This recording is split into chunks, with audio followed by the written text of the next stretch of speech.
Okay, so we will go ahead and get started. And I want to thank all of you for joining us today. This is our annual What's New in Estate Planning for 2023. And we're happy to have you join us online again. And we do want to let you know that this year we had our first presentation in person. And we know that a lot of people still would prefer to meet virtually or just like the idea of having this presentation where they can watch it at a later time. So it seems like for the time being, we'll be doing maybe some in person and also a webinar online for everyone. And we are going to be posting the handout into the chat box and also the slides as well.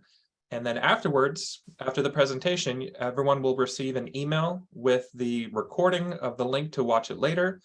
And then also, again, the handout and the slides as well. So feel free to forward that on to your friends and family.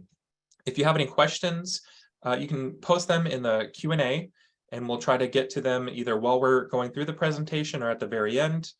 And of course, you can always feel free to email us or call. All our contact information is going to be at the beginning and end of the screen here. So Roberta, you can take it away. All righty. I'm Roberta Robinson, and this is Daniel Wilson, obviously.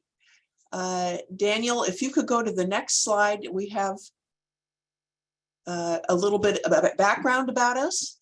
I've had 46 years of experience in trust and estate law, which is amazing to think about it. And our office is here in Rancho Bernardo. We are both certified specialists by the State Bar in trust, estate, and probate law.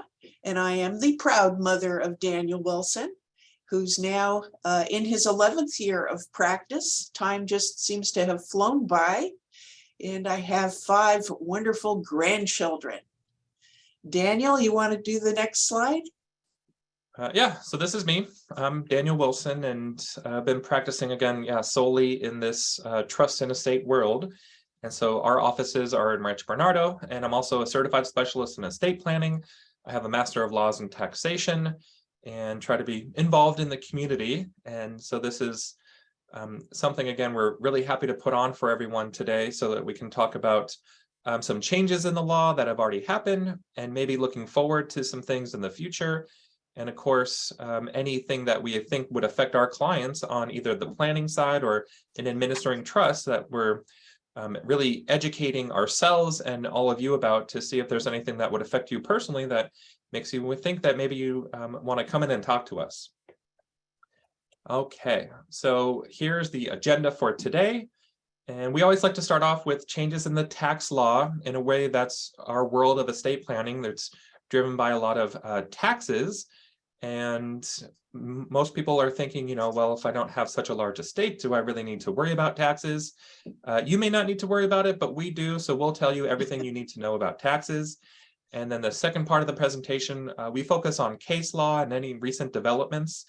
And so we're able to take a look at what happened in the past and see by the time that, maybe there was some decisions made about everything that went wrong, what could we have done in your lifetime to prevent something like that? And then at the very end, we'll actually go through a little summary of what does it take to update an estate plan? What does that actually mean? And what's that whole process? Okay, so starting off with our big federal estate tax exemption. This is the biggest tax. So we always like to think, do you have a taxable estate? That number of having a taxable estate this year is if the size of your estate is more than $12,920,000, you do not have a taxable estate. And so this number, it is actually kind of a floating number, meaning it's going to go up with inflation for the next couple of years. However, starting in 2026, that amount is going to get cut in half. So we're saying it's going to be about $7 million that can pass free of estate taxes. And it's such a heavy tax, even though it's a high exemption, it's a heavy tax because the amount is 40% on the amount over the exemption. And so we have this example here down at the bottom of the page where if you had your $13 million estate in 2023 and you pass away, there's no tax due. Well, you're about 13 million, you're kind of right at the exemption amount, so there's not going to be a tax due at the time of your death. However, again, just in a couple of years, even if the size of your estate doesn't change, just because the way the laws are set to kind of revert back to the way it used to be, on a $13 million estate, on a death in 2026, that is a $2.4 million federal estate tax that has to be paid. So it is such a heavy tax, and the tax has to be paid within 9 months after the date of death. And so again, we always are focusing on our clients to think, do you have a taxable estate that we need to plan around? And luckily for most people, they don't have this problem. But again, when the exemption is getting cut in half from maybe about 14 down to $7 million in just a couple of years, it is something that we need to be aware of. And of course, the big deal is there could be a change in the law between now and then. That 2026 deadline, that's just when the law automatically will revert. So that doesn't take an act of Congress or no passings of laws to make that happen. But there could be a change in presidency, a change in Congress, and change in laws between now and then. So hopefully we'll have other things to talk about like this in the next couple of years. Now, as we're getting so close to 2026, which we put in red, people are becoming concerned that their estate may be over the new exemption amount, that $7 million amount. And when 2026 was so far in the future, you know, like 1984, when will that ever be? It was so far in the future, people weren't that concerned. They thought, well, my exemption's so high, I'm not even going to be thinking about the future. But now they are thinking about the future. So spouses have something special that they do need to think about.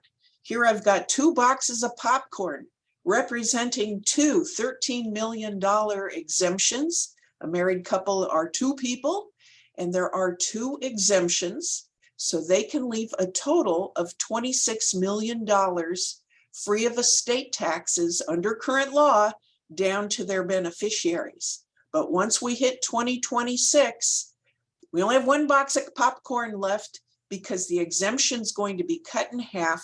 They can leave 14 million estate tax free. So let's take a look at the next slide. What is the big concern? There is a way to capture the deceased spouse's exemption and preserve it for the surviving spouse, which means that the survivor can capture what is that now $13 million exemption and keep it so they have it plus their own exemption at their death. You don't get it automatically. The surviving spouse has to do something. What do they have to do? At a death, an estate tax return needs to be filed, even though there's no tax due. And the surviving spouse elects portability of the deceased spouse's unused exemption. In the office, we call that the disui. So the message is the surviving spouse needs to do something after the first death, even though it's not required to be filed. Let's take a look at the next slide. Well, how long does the survivor have to elect this exemption? It's very, very important. Well, the estate tax return needs to be filed within 9 months of death, which isn't very long. That's passed by a lot of families that there was a parent who died. Nobody filed an estate tax return. There was a surviving spouse. No election was made. Well, we have something new that was enacted into law. The government's kind of taking mercy on these families, and they're saying, if it's been 5 years or less since that parent or spouse died, you can get an extension and go ahead and file that federal estate tax return. So it's very important for if there's been a death from 2018 or after 2018, we have to think about that. Is there a surviving spouse? Was there a way to capture the exemption? And should we go back and file for it? Yeah, unfortunately, there's a lot of the situation is where maybe after the death of a spouse, the survivor doesn't necessarily come to see us, you know, the estate planning attorney. But of course, you know, usually they would see their accountant and are filing their taxes and everything. And it's not always something an accountant will really consider is, do they need to file this estate tax return to elect portability? because again, it's not necessary if you have under that $13 million estate size. But we've run into the situation where we've had to convince, all these a CPA to prepare and file this estate tax return to elect for portability, just in case, again, the laws could change in the future. The surviving spouse maybe is a little bit younger and is going to live a long time, where they could go through another cycle of changes in the law. Their estate could continue to appreciate.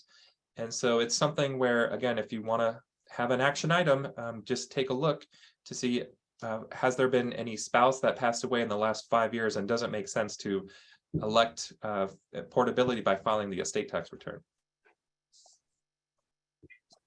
Now, some people are saying, wait a minute, I've got a $13 million exemption. It's going down to 7 million. I'm going to lose $6 million worth of exemption. Here's an idea. Why don't I start gifting to my heirs now and spending part of that exemption? Maybe I'll give away $500,000, maybe I'll give away $1 million, but at least I'm going to be eating into my exemption and use it before I lose it. And the government says, yes, you can use your exemption before it goes away, and we will not claw it back. It's called clawback. The government has said we won't claw it back, but you don't get to expend your exemption from the top down. You have to spend your exemption from the bottom up. So if you give away the $1 million gift, you're spending your first $1 million of exemption. You haven't even gotten past the 7 million to start using your $6 million exemption. So to spend your exemption before it expires, you would have to give away more than $7 million in a gift. So this is quite a large amount. And some people have an estate that's large enough to do it. But most people, that would be, too much of a gift to give away.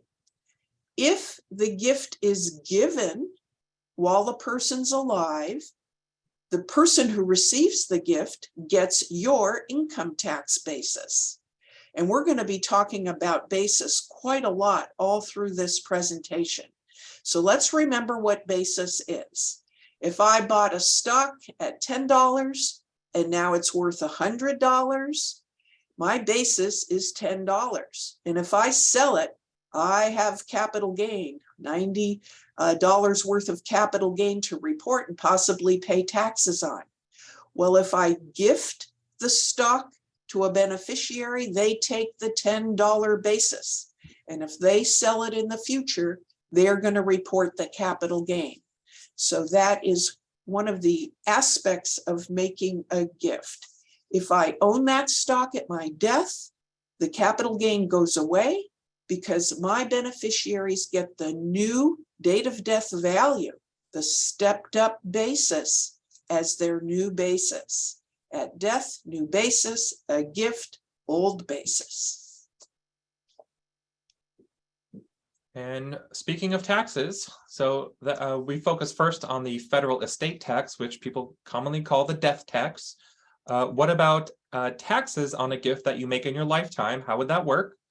And right now you can gift up to the same $12.92 million without even having to worry about paying a tax on a gift.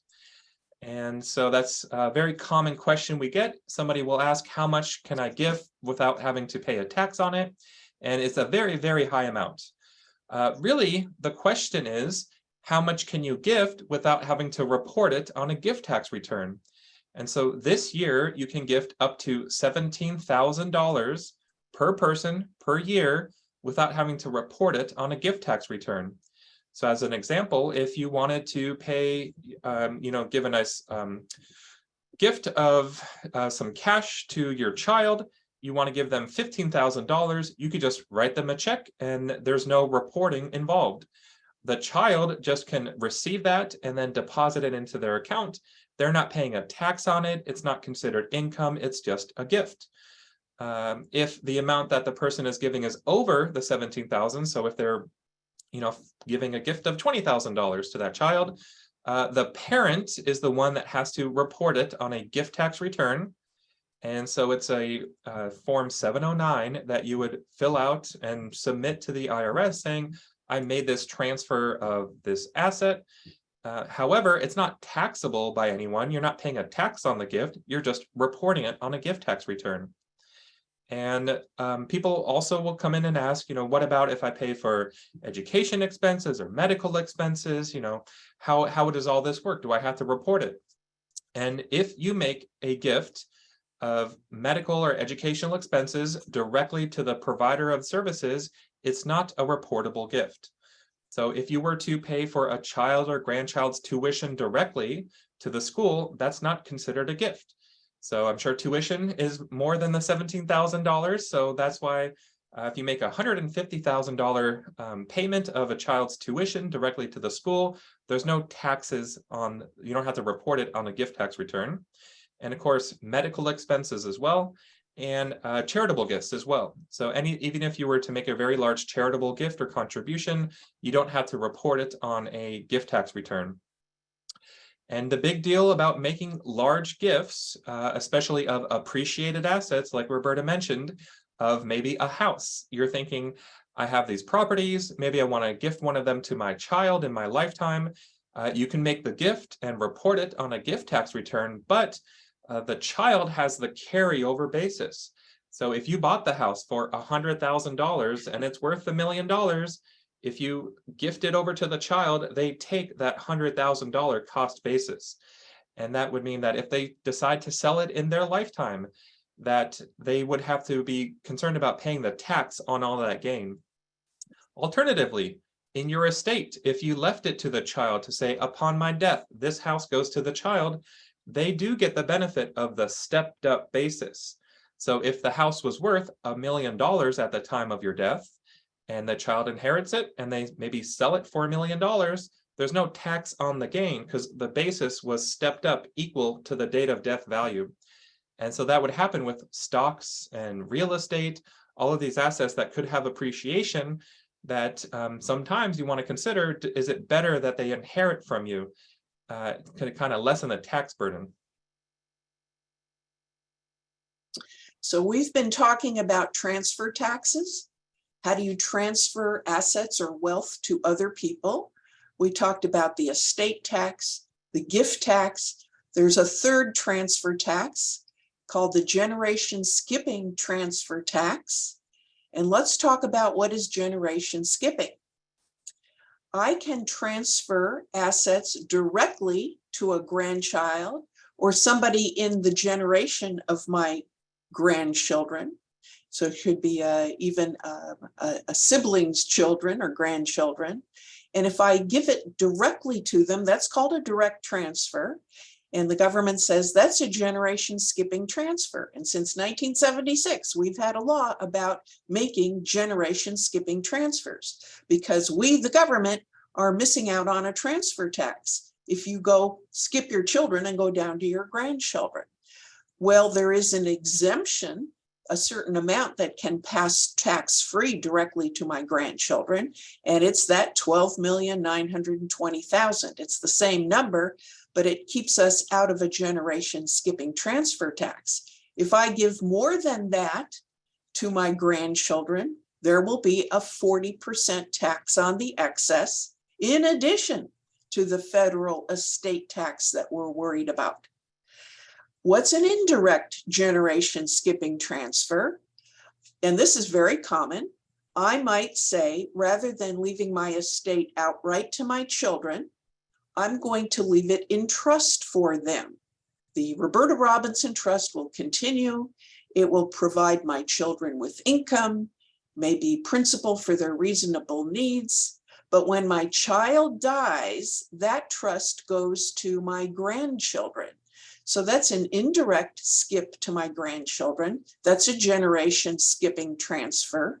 What happens though, is when I leave it in trust for my children, if it's under the $12,920,000 umbrella, whatever it grows to be will not be taxed in my child's estate when they die because they didn't own it. If my child gets married and divorced, it's not part of my child's marital property so it's protected from a divorce situation. If my child is a professional and is exposed to claims of creditors or lawsuits, it's not part of their estate and is protected against their creditors. So there are many reasons people don't leave assets directly to children, rather in trust for children. How do you get the exemption? Part of it is it can be given automatically on the estate tax return, but many estates, they try to allocate where are they using that exemption. And we've had many, many private letter rulings in this past year where people have realized they didn't allocate the exemption correctly. It's a really kind of complicated thought process. What do you do with this exemption? And the IRS is giving more time to allocate the exemption. So it's up to attorneys and CPAs and financial planners to realize there is this issue at a death, depending on the distribution plan. And if you want to give gifts to your grandchildren, that's fine. There's still an $17,000 annual exclusion for generation skipping taxes. I should have put GST tax on that slide. So something that we need to be aware of. And now we're going to leave the world of transfer taxes, but we're not leaving taxes. We are going to be talking about income taxes. So Daniel, take it away. Yeah, and a couple of questions from the Q&A. So a question about medical gifts, including dental. And it does, right, so dental expenses are qualified medical expenses, and so you can pay them, again, directly to the provider of the service or directly to the insurance company. And always can check with your accountant, and the IRS has lots of publications about these things because some of the rules regarding gifts are a little tricky, like regarding education, and does it cover tuition and room and board and books? And so again, you want to be kind of make sure you're following the guidelines. And then another question regarding California following US tax law with respect to the stepped up basis. It does, right? So even though we're talking about sort of the federal law, there's no separate rule regarding California about stepped up bases or gift taxes or anything like that. So it does go in line with California law. Okay, next on income taxes. So one of the things that we like to always think about are, what are the common questions we get from clients that are coming in here, again, still on like gifting and even setting up funds for education for their children. There are these 529 college savings plans, commonly called like a 529 account or a 529 plan. And basically, these are accounts that could be set up for someone that says, I'm going to put money into this account and it can be invested and grow as long as the funds used on the account are put towards education expenses. The growth on the account is going to come out tax-free. So it's a way to sort of earmark savings for college and education for children or grandchildren, and also a way to get some tax-free growth out of those investments. And so these types of accounts will be set up at like a financial institution. And then how much can you put into these accounts? Again, the tax-free amount of $17,000 per year, plus if you wanted to front load an account. So you say, I have a new grandchild, I want to give them a head start on all of this. You can put up to 5 years worth of these annual exclusion amounts into the account in 1 year. And so again, it's a way to sort of kind of get a head start on all these things. And the benefit of having these accounts, again, is that there's this tax-free growth as long as the money is used for qualified higher education expenses. So we've had these accounts for many, many years, and there's been some subtle changes over the years, and part of it has to do with what the money can be used for. And just a couple of years ago, the rules have changed so that 529 plans can be paid for, or can be used to pay for apprenticeship programs. It can go towards elementary or secondary publication up to a certain amount. And so they're kind of getting a little more loose with how the funds can be used. And now something that recently passed is this new Secure Act 2.0, which we'll talk about. And part of it has to do with being able to use these unused 529 accounts to roll over into a Roth IRA for that same child. So if I set up a 529 plan for my son, and then he ends up getting like a nice scholarship and he doesn't use it all up in his during his educational term, there's a balance left over. You can roll over up to a certain amount into a Roth IRA for that child. And there are certain rules that you have to follow about how long the account has to be established for before you can do that. And also a certain amount cap on how much you can put into the Roth IRA. But again, it just provides a little bit more flexibility with these unused 529 plans. Other options is you can transfer them among family members or siblings. So if you have 3 children and they all have their own 529 and maybe one got a full scholarship, never even touched it, you can transfer it among siblings and even other family members up to a certain relationship degree.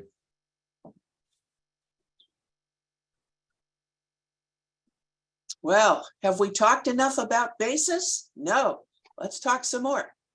So we know the rules. If I buy something at a low price and it appreciates, I've got capital gain. If I sell it in my lifetime, I'm going to have to pay a capital gains tax. But if I die owning it, it gets a new basis and the capital gain goes away.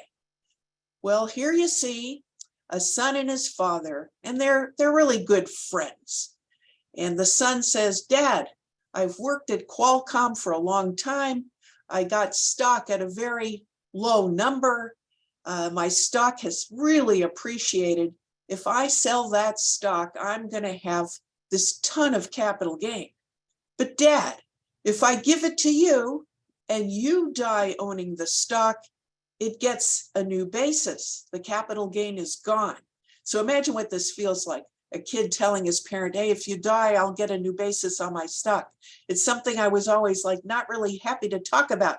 But as we approach 2026, this is a real important thing to discuss. So the son says to Dad, look, I'm going to transfer the stock to you. If you own it for 1 year or more, because the law says if I give it to you, you have to have it for 1 year or more, and then you die and you leave it back to me, I'm going to have a new basis. We can use up your big exemption, 12,920,000. You're not going to use it up yourself anyway. You'll leave me the stock. I'll have a new basis. I'll be able to sell and send your wonderful grandchildren to Stanford or whatever it may be.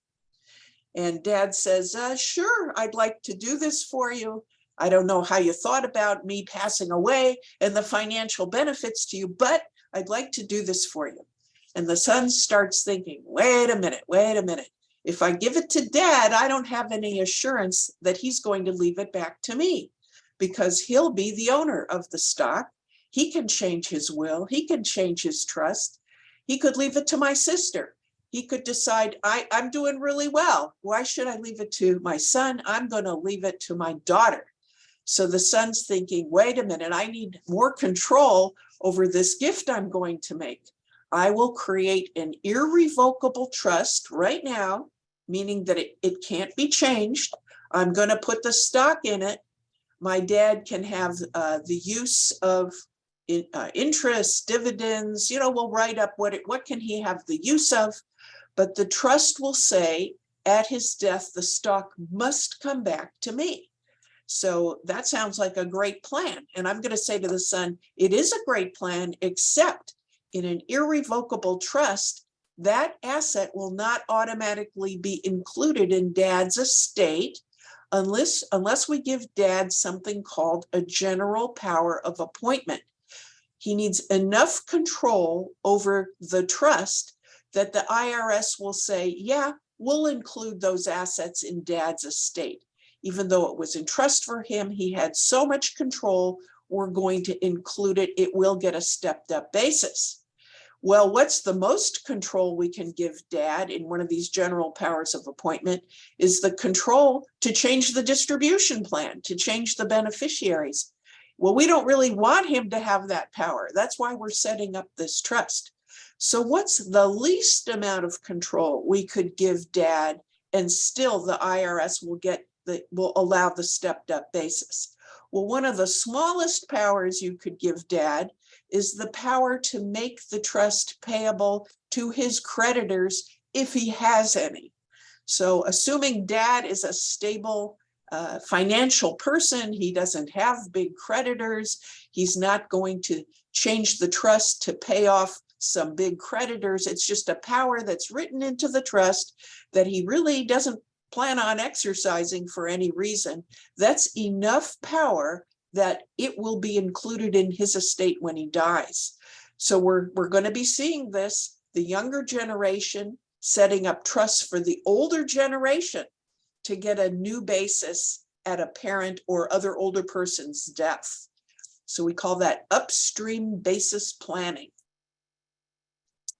Daniel, I think now we're going to go into property taxes, which really affects almost everybody. Yeah. And so we're talking about California Proposition 19, which affects California real property taxes and mostly on inherited property. And this is something that actually has been with us now for a couple of years. We actually did almost a standalone presentation about this when it was first passed.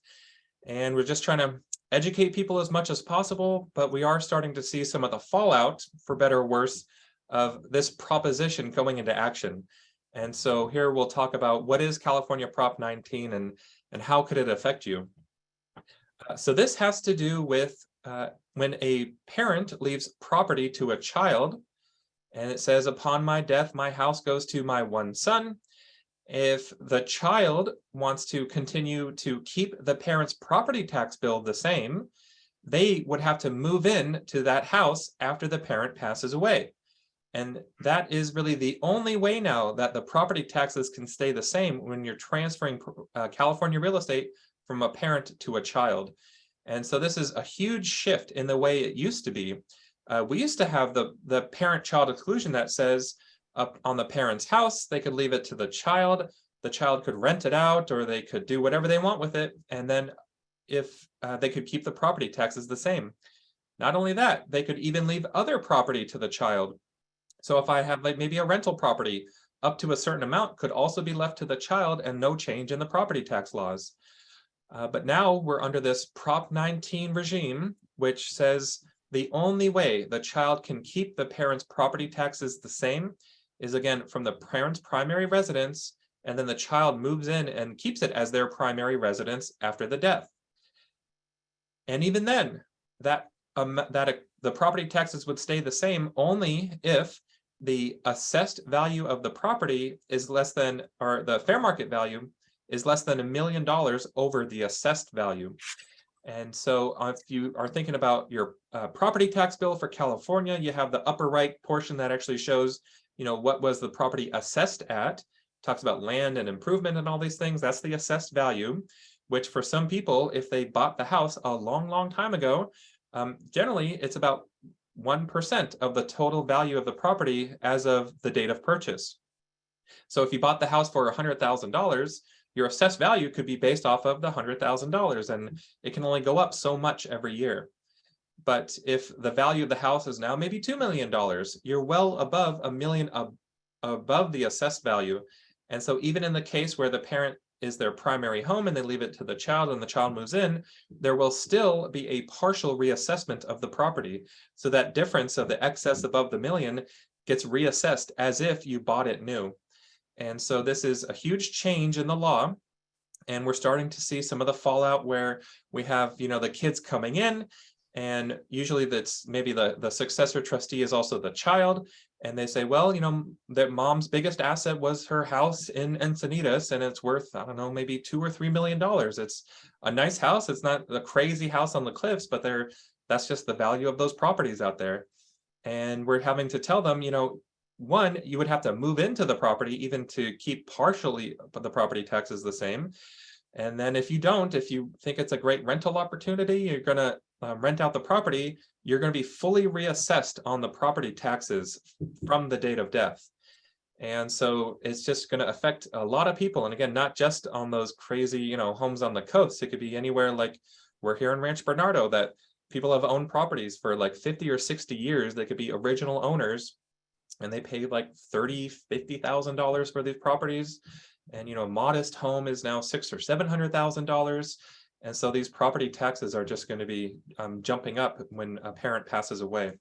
And common questions we get is, how long does the child have to live there in order to keep the property taxes the same? And really, it's only while they're living there. So even if the child moves in and they have about a year after the date of death to move in, so if they move in and make it their primary residence, they keep the property taxes, that's great. What if they decide to move out a couple years later? Upon moving out, then the property taxes do get reassessed as of that time. And so it's only really a suppressed property tax bill while you're there.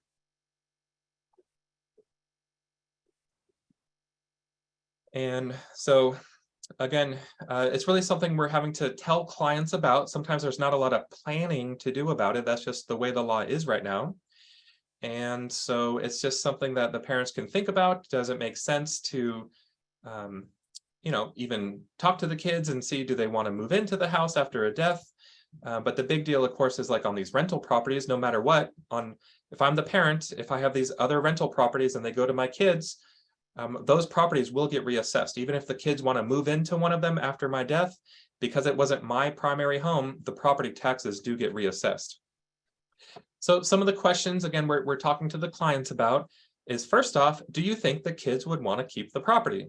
And kids, or really just one child, so let's say you have 3 children and you have your house and some other assets, well, we're asking the clients, do you think any one of your children would want to keep the house after your death? Whether or not they want to move in or rent it out, just do they want to keep it, or is it all going to be sold? And if all the property is going to be sold, who cares? It's not, property taxes are no longer a problem. And so what can we do within the estate plan, though, to really just provide some flexibility in the estate, just to make sure that if the kids, maybe one of the kids want to keep the property and move in and keep it as their primary residence, that we can include some language within your estate plan, so your trust, that says if so-and-so wants to take this property as part of their share of the trust, then I give them this right of first refusal, or an option to purchase from the trust. So this would allow a little bit more flexibility for any one of the children that wants to take the property as part of their share of the trust, to be able to take it with minimal impact, if any, on causing reassessment of property taxes. And so again, we can put some language in the trust, also what we call a non-pro rata distribution. Basically what we're saying is that in my estate, if I have $1 million house and $1 million cash, and there's 2 kids and everything's going to go 50-50, one could take the house and one could take the cash, and that's an equal 50-50 split. And that qualifies for that parent-child exclusion of the one that takes the house, because it's a part of their share of the trust. They don't have to co-own it with the sibling. But what if I have $1 million house and $500,000 in cash? It wouldn't be equal if they get the house and one gets the cash. And in that case, if the one that wants to take the house has to buy out their sibling, that doesn't qualify for that parent-child exclusion, because it's a sibling-to-sibling transfer. And so the property taxes could be reassessed because of that. And so again, we can put language in the trust for this right of first refusal. And there could also be something called a parent-child equalization loan, which essentially it kind of works like a buyout, but we're saying the child can get a loan and essentially encumber the property within the trust, so that instead of $1 million house with no mortgage, maybe it's a $1 million house with a $250,000 mortgage. So it's really worth $750,000. And now the trust has this house, the 500 in cash plus the 250 from the loan, and now we can do the division. So a lot of this is either planning ahead of time or in the administration phase that we're dealing with the trustee. We're kind of coming up with all these plans. So it's important to come up with a plan before just distributing the assets. So it's important to work with your attorney on the trust administration. And then, so that's usually the situation where somebody already owns the property, or they already own all this real estate. That's just the way the law is right now. If you're thinking for the future that you wanted to, try and leave some of these properties to the kids, and you want to keep the property taxes the same, if you buy initially the property, either co-owned with a child, which we don't always recommend, but it may work, and if you buy it directly in some sort of entity like an LLC or a partnership, The rules are different from the parent-child exclusion of individual ownership. And so there's a little bit more flexibility if the initial purchase of these properties was already in an entity like an LLC. All right, now we're coming back to income taxes. And I love the names of the new laws. We had the Secure Act of 2019 and now Secure 2.0, sounding very modern. And it affects retirement plan distributions. So by retirement plans, we're talking about IRAs, pension plans, corporate retirement plans, money that's been set aside. No income tax was paid on it. It growed tax-free, and now distributions are coming out. Well, when do distributions come out? During your lifetime, there's a law about required minimum distributions when it must come out by a certain age. And that was changed by the new Secure Act 2.0. And Daniel, you put in a great chart here. I didn't have this chart and I see it for the first time. If you were born before 1951, your required minimum distributions, nothing changed. You're still on your program that you've always been on. If you were born 1951 to 1959, you don't have to take required minimum distributions until you're 73. So that's very nice. The retirement plan continues to grow without current income tax. And if you were born in 1960 or later, you take required minimum distributions at age 75, which even defers that period of time even more. And on Roth IRAs, I'm going to back up a little bit. You don't have to take distributions if it's payable to a spouse. The spouse does not have to take lifetime distributions. It continues to grow and grow and grow. Now we're going to see what happens at a death. Let's go to the next slide. There we go.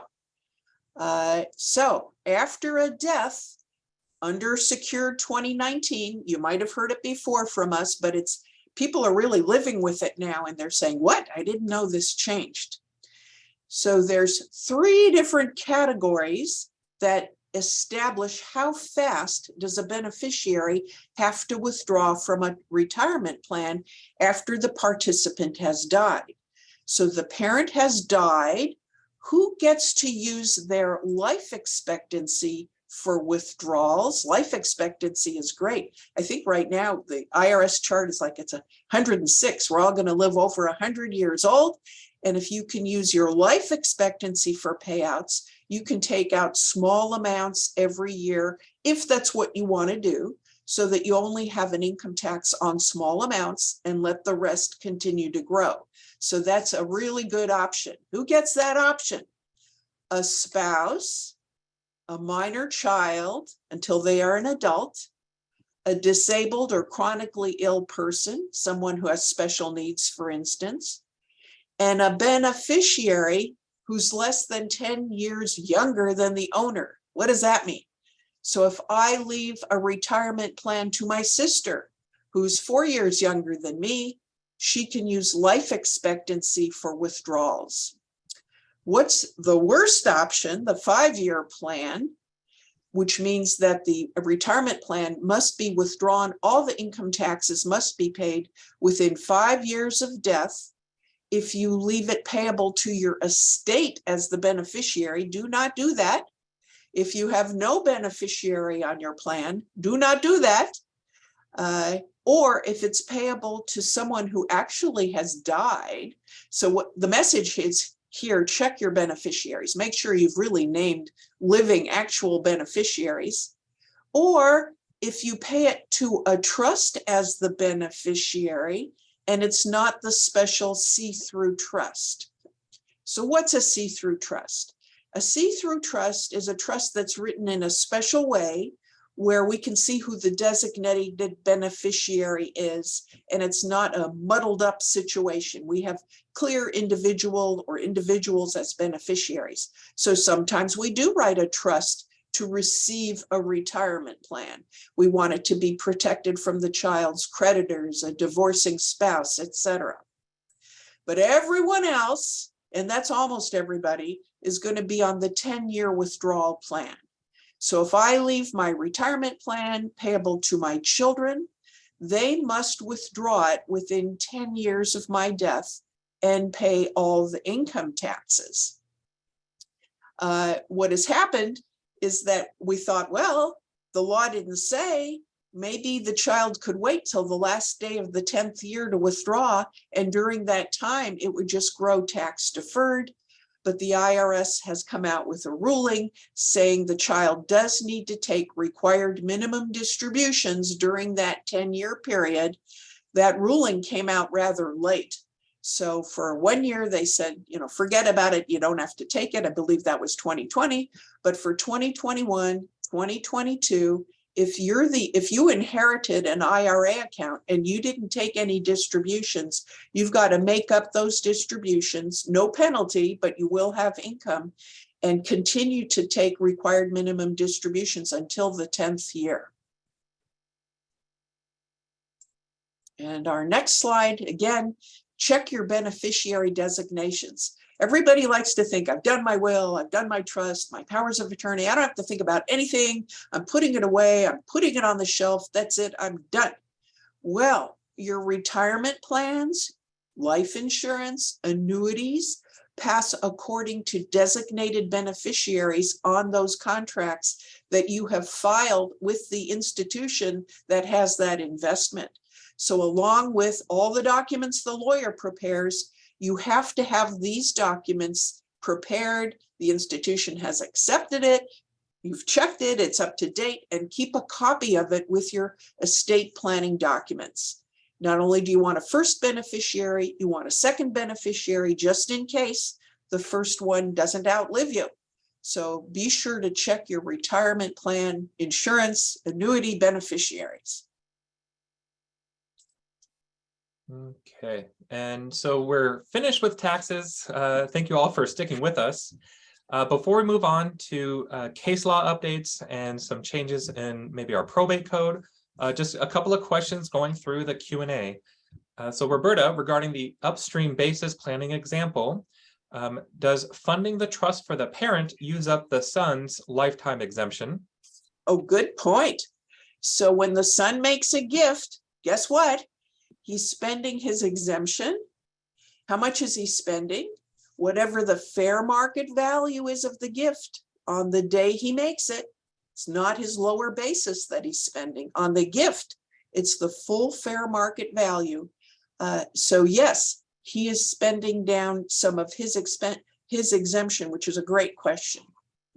Yeah, and a couple of questions of Prop 19. We always get these questions regarding again, how does it work? So, right, Prop 19 does apply to apartment buildings and everything that's taxable with property taxes.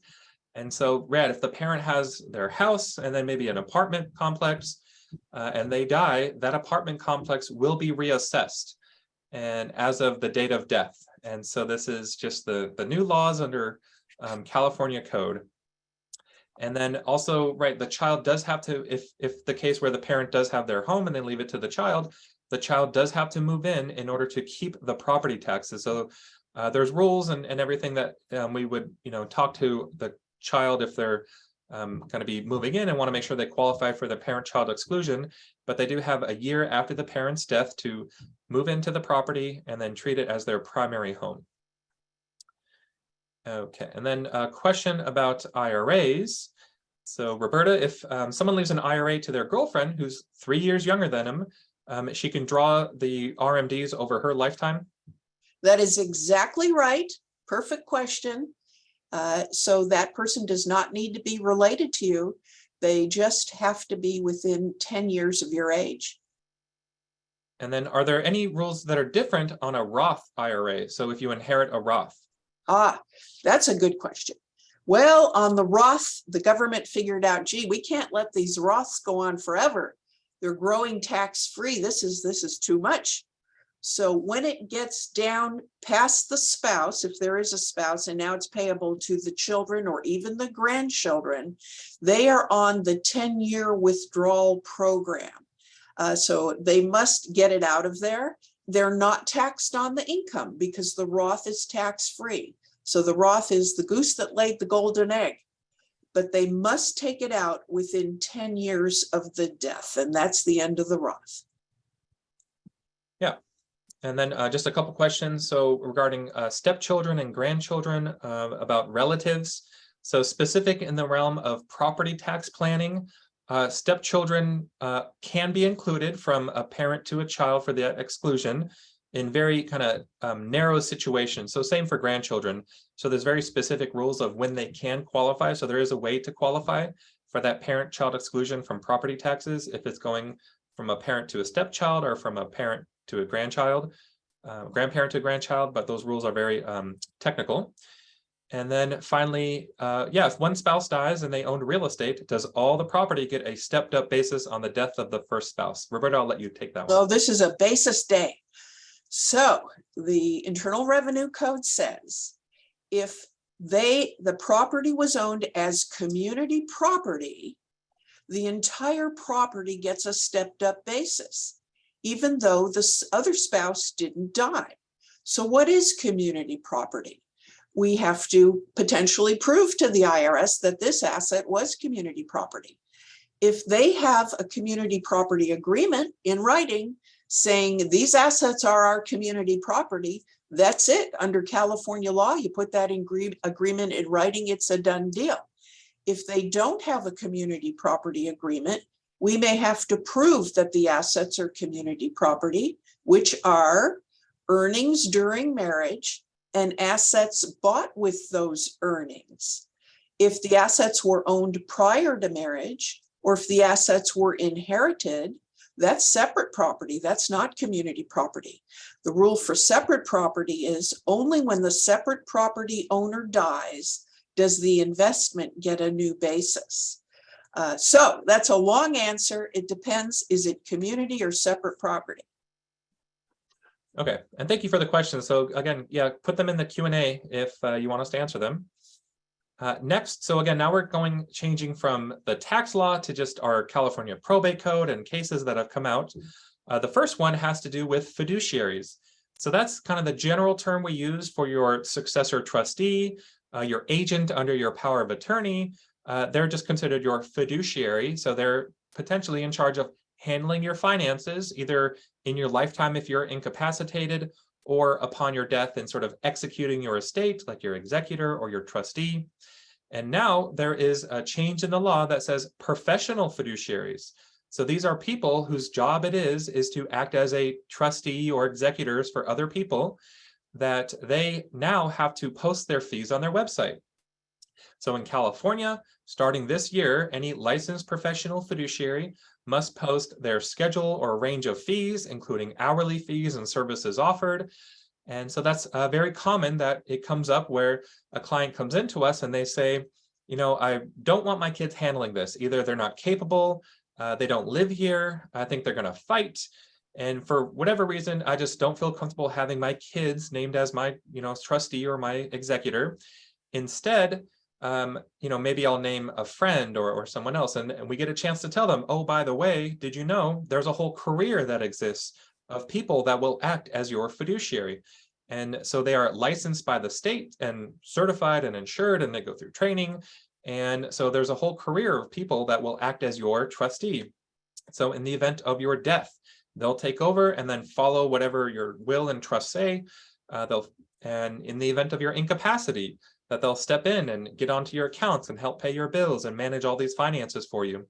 And so people think that's great. And then the first question after that is, well, what do they charge? And of course, everyone can charge whatever they want, but now we have the ability to say, well, if you want to look them up online, you can see their published fee schedules. So you get a chance to see, like, what are their services, how would they operate, and then what would they charge? And we always tell people, by the way, naming them in the documents doesn't really cost you anything. They're not charging you just to be named. It's only when they're acting in that role. So if you become incapacitated or you pass away, that they start taking over, that's the time that they would start taking a fee. And if you're looking for their general like association to see, if you want to search for them and location and everything, there's the website of the General Association. It's called PFAC.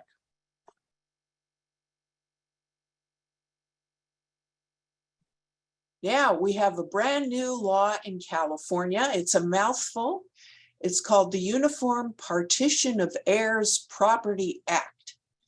Well, what is this all about? Many times people have a home which has become quite valuable here in California. It's just really amazing how valuable these homes are. And the estate plan says, look, when I pass away, everything goes equally to my kids. I want it to be fair. I'm done. I've signed it. I put it on the shelf. I don't want to think about it anymore. But we really need to think about how are assets really going to be divided among the children? Is that valuable home going to be co-owned by the children? Is one of them going to live there? Is there a child who's going to buy out the others? Is the home going to be sold? So it's very nice to say everything goes equally to my kids, but you really have to think about what are the assets and how is it going to work? Well, lots of times the home is inherited by three people. They're sitting there with the home. One of them wants out. That one wants cash, wants to move on with their life. One of them's very attached to the home. That's where they grew up and he wants to live there. And the other one wants to move to another state where the cost of living is lower than California. So everybody has their own plans for their life and what they want to do. And yet they've got this one big home. Well, hopefully the children come to an agreement about what's the best course of action. And I've seen all kinds of things happen. This last year, I had a client who owned so many homes that one child took this one, another one took this one, another one took this one. But oftentimes it is a problem of somebody wants out, they want the cash. Well, if the family can come to a decision of what's going to be due, what they're going to do and go ahead and execute it, that's fine. That is the best way to do things. But in lots of families, they don't. There's lots of conflict. They're becoming each other's enemies. And one child says, that's it. I'm going to court. I want a court order for partition. Well, what is the court order for partition? The judge looks at the situation and says, what is the outcome going to be? And lots of times the outcome is a forced sale of the property. That's really pretty much what happens in a partition action. And the fact that they've even passed a law to deal with it for inherited property tells you that there's a lot of this going on, families in conflict over what to do with real estate. So if it goes to court, the court's going to decide, what's the best solution, what really is the fair market value, and the court's going to say, look, this is the fair market value, no other deals between you. It's got to be at fair market value. But the best way is to avoid a court partition action.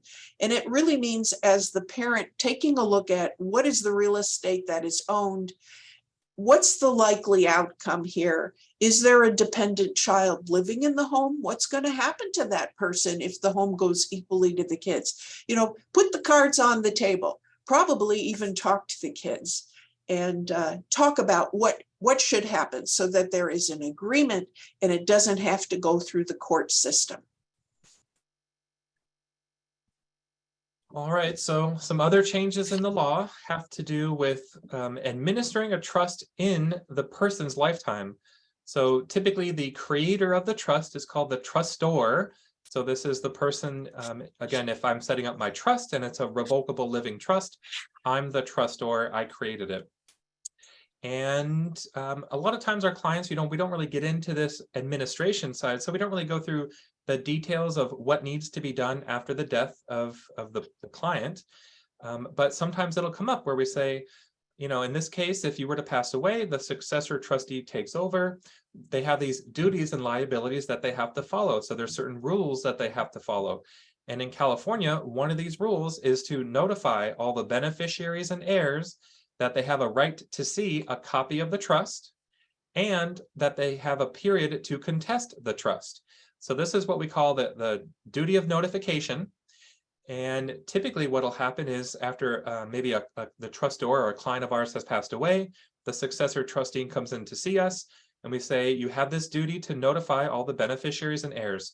So anybody named in the trust to receive something, and then if you've omitted any heirs, they are also have a right to receive a copy of the trust. And we say, let's give them this notice as soon as possible and provide them with a copy of the trust so we get the clock started, so that once we send it out, they have up to 120 days to contest the terms of the trust.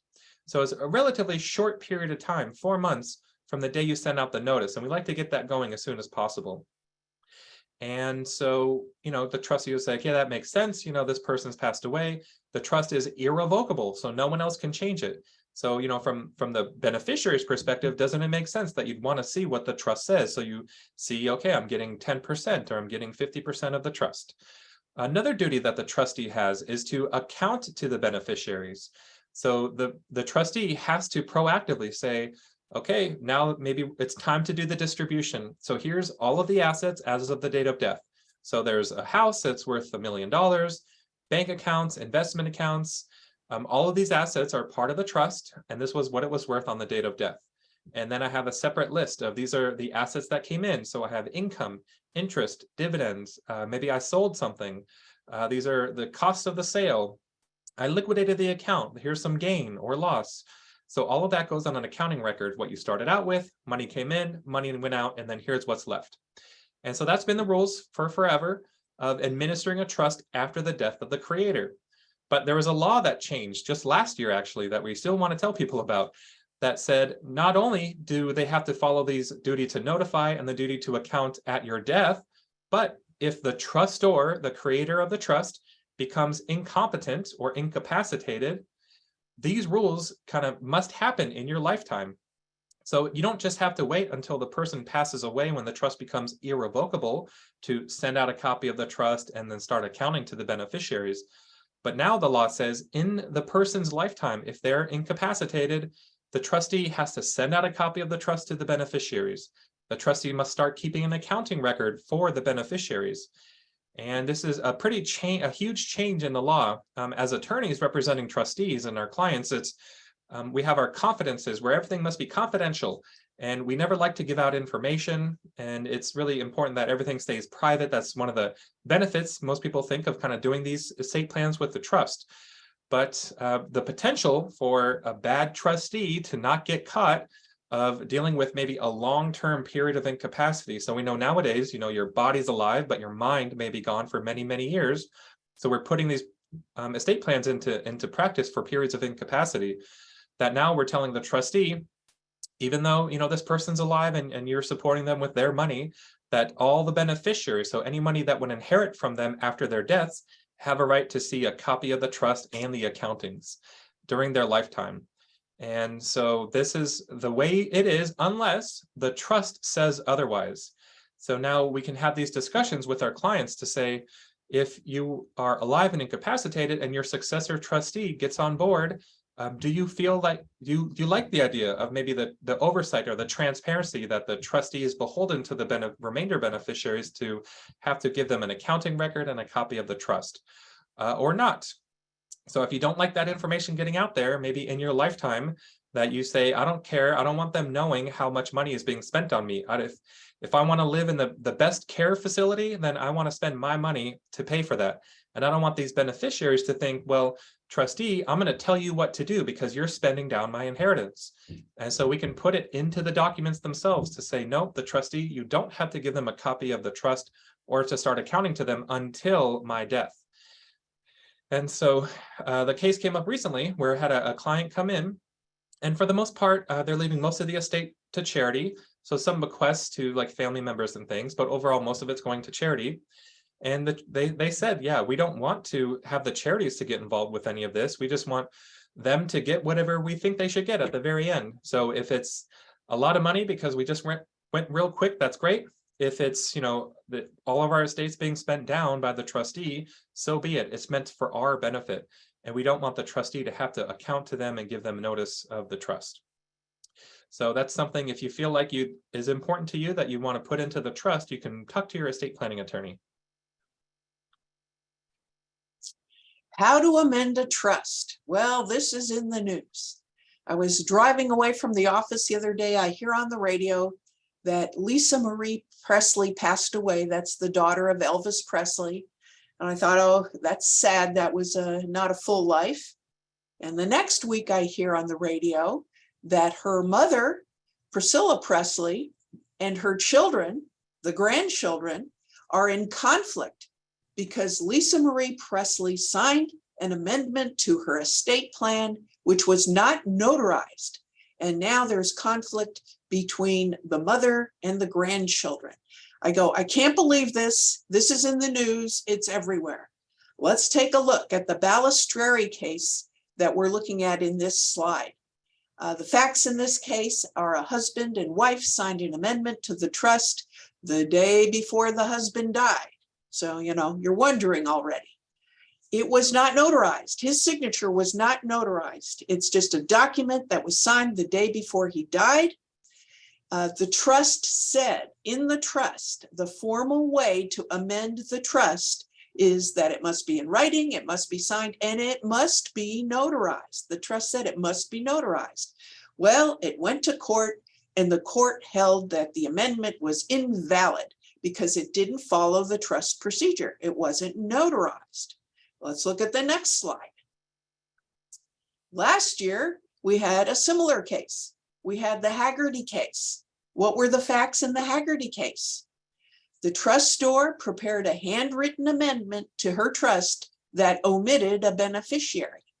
It was not notarized. It was in her handwriting, signed, not notarized, and she gave the amendment to her attorney to keep with the estate plan. It went to court. The amendment was held to be valid. It was not notarized. Where's this case now? It's in the California Supreme Court on appeal. So what we know is that the way something is amended, the way an estate plan is amended can be contested. I guess everything can be contested. And it's very important to follow correct procedures in amending a plan. Again, people want to think it's done. I put it on the shelf. I want to make a little change. I'm going to write it. I'm going to send it to my lawyer. It's important that amendments are done correctly. So Daniel, please teach us all about how to amend an estate plan. Yeah, so the string of these cases is actually a third one too, but it's very similar fact pattern that in California, unfortunately, these last minute or these kind of informal changes to the estate can just cause a lot of conflict. You can imagine if it's changing the distribution of your estate. And so many times we tell our clients, if you wanted to make any changes to these documents, just let us know and we'll work on it together. Unfortunately, it's not as simple as maybe just like crossing it out and writing out like a new dollar amount or a new person. The potential for issues to arise from that is just so high. And we always tell them, you don't know if it's going to be done the right way or not, because you'll be gone. That's the only time any of this is going to be looked at. And so we think it's important to let everyone know, how do you update an estate plan, and then really how easy it is, because overall it can be pretty easy. So first we think, what does it mean to make a change to the estate plan? And overall, usually the trust is like your main document that controls the distribution. It says who's in charge of managing your assets upon your death or incapacity. And so that's kind of the most common document that we're looking at when we think of updating your estate plan. And there's two ways to make changes to a trust. You can do a simple amendment where you're just saying, I have this original trust from 1990, and now I'm just changing this one paragraph. And so the amendment says, paragraph 1 now says this. Or if it's maybe been a long time, since you've updated your estate plan and there's lots of changes, or even some of the general boilerplate should be updated, or you're a married couple and you still have those old AB trusts. So if you haven't had your estate plan reviewed in about 10 years or more, as a married couple, you could have some old language that you really may not need anymore, that we can do what's called a restatement of the estate plan. And this is where, of the trust. So this is where you're completely redoing the terms of the trust. So instead of just changing a couple paragraphs, the restatement says the 1990 trust is kind of superseded by this entire restatement. Luckily, though, when you do a restatement, even if I have the Daniel Wilson Trust dated 1990, the restatement is still the first restatement to the Daniel Wilson Trust dated 1990. So the name of the trust stays the same, which is great because you don't have to change the titling of your assets. So if you've already funded the trust with your assets, so your house is in the trust, your bank accounts and investment accounts are all titled in the name of the trust, just because you're doing a restatement, you don't have to redo everything. It's still the same trust. It's just all the language of the trust has changed. And so restatements can be very easy to do, sometimes even easier than doing a simple amendment, because we're just able to kind of put all our fresh language in there without having to cross-reference if we're changing this one paragraph, how does it affect everything else? And getting back to what we mentioned earlier about who can see the prior versions of the trust. And when you do a amendment to the trust and you're just changing one paragraph, since it all relates back to the original trust and that language, upon your death, when the trust is given out to everybody, as far as the heirs and beneficiaries, they would see the amendment and the original trust. If you do a restatement of trust, since that would be the complete terms of the trust, only the most recent restatement is what would be sent out. So some people, if they like the idea of kind of having a consolidated trust, that would be kind of sent out to everybody instead of having a confusing maybe bunch of paragraphs and different documents being read all together, then they can do a restatement. If you really didn't want anyone to see any prior version of the trust, you could create a brand new trust. So again, the Daniel Wilson Trust dated 2023. And then if I get all the assets from that 1990 trust titled in the name of the new trust, and then I revoke the old trust, that entire 1990 trust and any amendment and any restatement really never see the light of day. It just completely goes away. And there's just this one brand new standalone document. And another common thing that comes up when clients come in to see us for a change is if they think they want to just change something simple like their trustee or the executor, because those are listed across different documents, your will, the trust, and the power of attorney for finances, likely we're going to be updating each of those documents. And so even if you're thinking it shouldn't be simple, it's just, one person's name is changing out of this, it does go across several different documents. And you never want to forget to update your healthcare agent, meaning on the financial side of things, of who's handling your finances upon your death or incapacity, that's the will, the trust, and the power of attorney. For medical decisions, such as who's going to terminate life support or deal with nurses or doctors or caregivers, pharmacists, it's under your healthcare agent. And so many times you are thinking of updating both of them at the same time. And as mentioned earlier, again as well, even if you're changing like the distribution of your trust, you may also need to remember to change the distribution of your retirement plans or life insurance or annuities, because the trust doesn't control them. You are the owner of your retirement plans, and you say, upon my death, who does it pay to? And typically you're going to be naming a person or people as the beneficiary, so it doesn't go through the trust, which the trust would then distribute. And so anytime you update the distribution plan of your trust, generally we would give you instructions on changing the beneficiary of retirement or insurance plans. And you have to do that directly with the financial institution. So if you're dealing with like Schwab or Vanguard or Fidelity or whoever, that you need to fill out their forms to change where do your retirement plans or insurance policies go. And again, we never want to forget why many people set up the estate plan to begin with is really just to avoid the cost of probate. So in California, we know that's a bad word. It's really expensive and it takes a long time to go through. And just by setting up your estate plan, so you meet with us and you sign all your documents, that doesn't automatically mean that you're going to avoid probate upon your death. You still have to make sure the title of your assets are either in the name of the trust or have the right beneficiaries to them. And so unfortunately, every once in a while, you'll get the case where somebody maybe worked with us and we put the property in the trust, so we can put your property in the trust for you. But you go on living 20 years and maybe you did a refinance or you bought a new property and you never titled that property in the name of the trust. It would have to go through probate upon your death, even though you did all this nice estate planning. And not to be overlooked, but your personal effects is also important to consider spending some time on and figuring out what you want to do with them. Personal effects being the stuff inside of your house. Furniture, jewelry, clothing, even cars, things like that is all part of your personal effects. And commonly people will leave maybe a letter or a memo saying where those items should go. And what's nice about doing that is you get to decide who gets your personal effects versus having the kids sort of fight over these things. We always say it's easy to divide $1 million on paper, you know what that's worth. But the personal effects, that's where conflict can arise, and there can be a lot of friction among the family, especially if your successor trustee is also a child who's a beneficiary.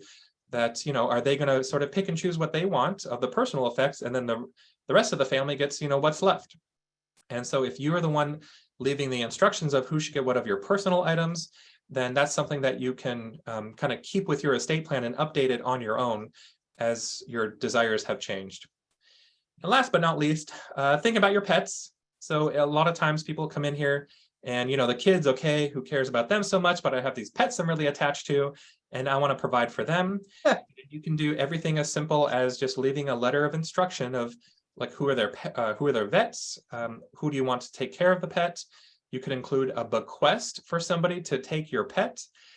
You could include maybe some direction on making sure the pets go to like the Humane Society or Helen Woodward Animal Center, and they have these certain pet adoption programs that you can kind of leave money to those institutions, and they'll find a home for the pet. And so this is something that's all encompassing an estate plan, is coming up with a plan for what happens with your assets and pets and other things, personal effects after your death. And so we tried to sum everything up on our final slide here. Roberta, anything you want to point out? Well, this happens to me when I go to continuing education programs. My head is full. See that cloud? That's like the brain is just full. And it's important to back away, see the forest from the trees. So if I can quickly just say, here are the big takeaways. On the estate tax, 2026 is coming up. It's coming up fast, folks. And the exemption is going to be $1/2, $7 million. So think about that. Trustees, when you're picking a trustee, you can now go online and take a look at what are their fees and what's their background. And if you are a trustee, if you're taking over for someone who's become incompetent, you are going to be dealing with those beneficiaries pretty much right away. If you're interested in educating the next generation and the next generation, take a look at the 529 college savings plans. And if you're a millennial with low basis assets and you have an elderly person nearby, think about transfers to the older person so that you can inherit back with a new basis. Real estate, it's affecting everybody. Plan for increases in property taxes after a death. And how is real estate really going to be divided? We don't want to be having to deal with children that are fighting each other. So really take a look at it and try to come up with a plan. On retirement plans, trying to defer the moment of withdrawal, to defer income taxes, review your beneficiaries, and amending the estate plan. You just heard from Daniel. Do it right. There's a lot of considerations. Daniel, you always want to say you don't want to see your case in our next year's program. So Daniel, back to you. Yeah, so again, we appreciate everyone's time today. I know we've been doing these Zooms for a few years now, but we appreciate you sticking with us. And again, if you're looking at doing them in person, we are going to be doing our in-person seminars, looks going forward, probably also doing them online. And so if you wanted to send us an email or call us, schedule an appointment, that's all our contact information. And again, you will all receive the slides and the handouts and a link to watch the program later. So if you want to forward that to family or advisors, that would be great. So again, we appreciate everyone being with us today. Thank you very much.